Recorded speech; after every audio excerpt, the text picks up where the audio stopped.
Hey guys, Boba here. Today we're going to talk about a new form of vlogging for me, and then also about how to keep your teeth clean. So actually, after having my first wave of DENTIVLOGs taken down, I kind of reflected to find alternatives to see how else.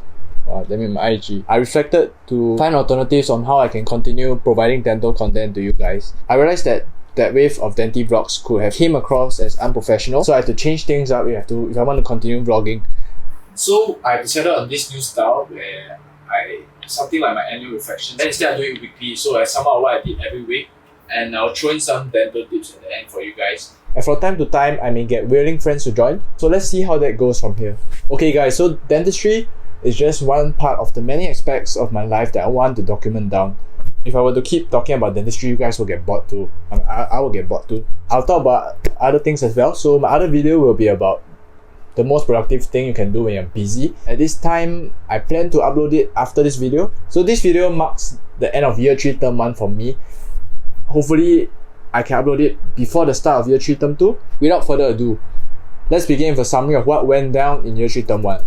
So as I was going around pointing my phone at people and filming, the DENTIVLOGs and making some of my most viral TikToks, this is what happened. I saw my first few patients. I made my first pair of full dentures, broke it and fixed it. I started learning how to make a pose for crowns. Basically, a pose for crowns is it's like a pillar inside of a crown. So I started learning to work on baby teeth. I learned how to whiten discolored non-vital teeth.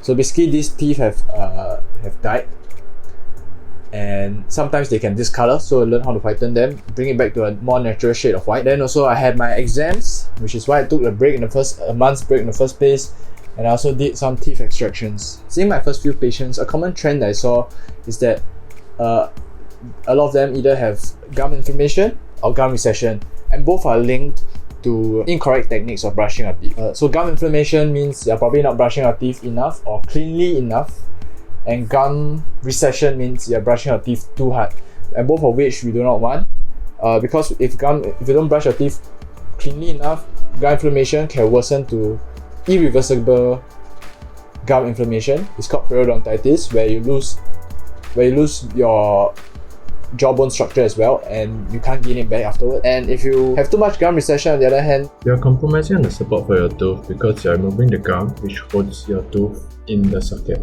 And additionally, you may remove excessive tooth structure as well.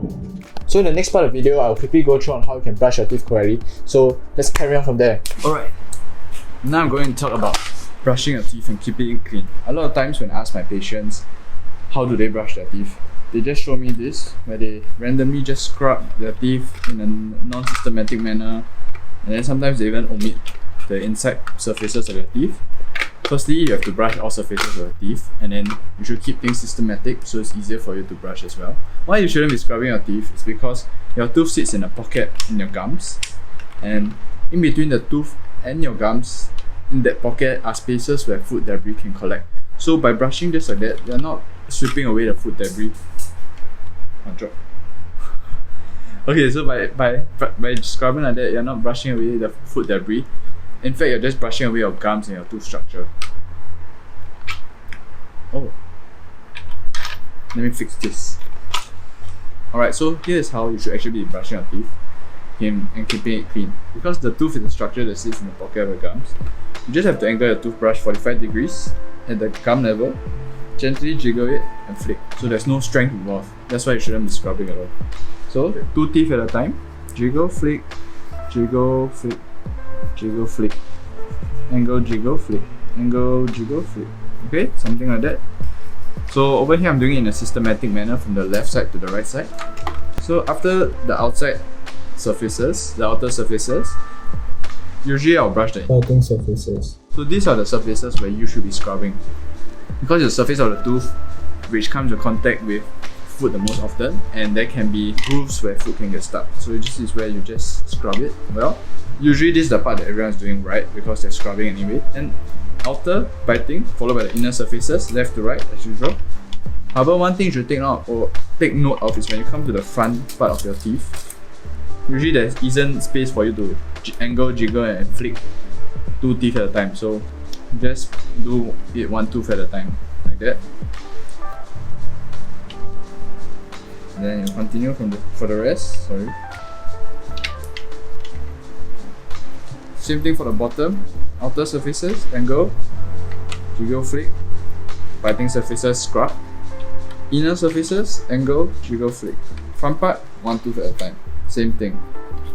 If you do this correctly, brushing one whole mouth like that will take about 2 minutes.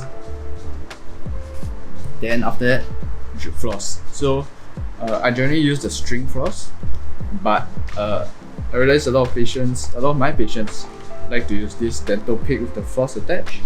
So I'm just going to use it, it's easier also. So the important thing about flossing is, firstly, you don't force it down the tooth like that, you just slowly saw it in. When the floss is in between your teeth, you push it towards one tooth at a time. Then you floss out all the dirty food debris. And then, since you're already in that space between both teeth, you can floss the other teeth and all the dirty food debris out. And then you just repeat for every other tooth. Also do this in a systematic manner, so you start from the back, like that, the sides, and then slowly go to the front and then the other side. So why do you floss? It's because even though if you use the angle, jiggle and flick technique, you're not going to be brushing the spaces in between your teeth properly, and that's where the floss comes in to remove all the remaining food debris. Should you floss first or brush first? I honestly think it doesn't matter. But I like to floss first because then you can see more food come out between your teeth. Yeah. So as for a toothbrush, important things for a toothbrush is get one where the bristles are soft, and then usually on the tooth you can see that on the toothbrush packaging, and then try and get it as compact as possible. So ultra soft, ultra compact, that's the most ideal. Don't get hard or medium because doing that will only damage your gums and brush off your tooth surfaces. Yeah. So this angle, jiggle and flick technique is actually called the modified base technique. But that's just jargon, you don't have to know. Alright guys, that's all for today's video. If this video has made your teeth cleaner, please drop a subscribe, I really appreciate it.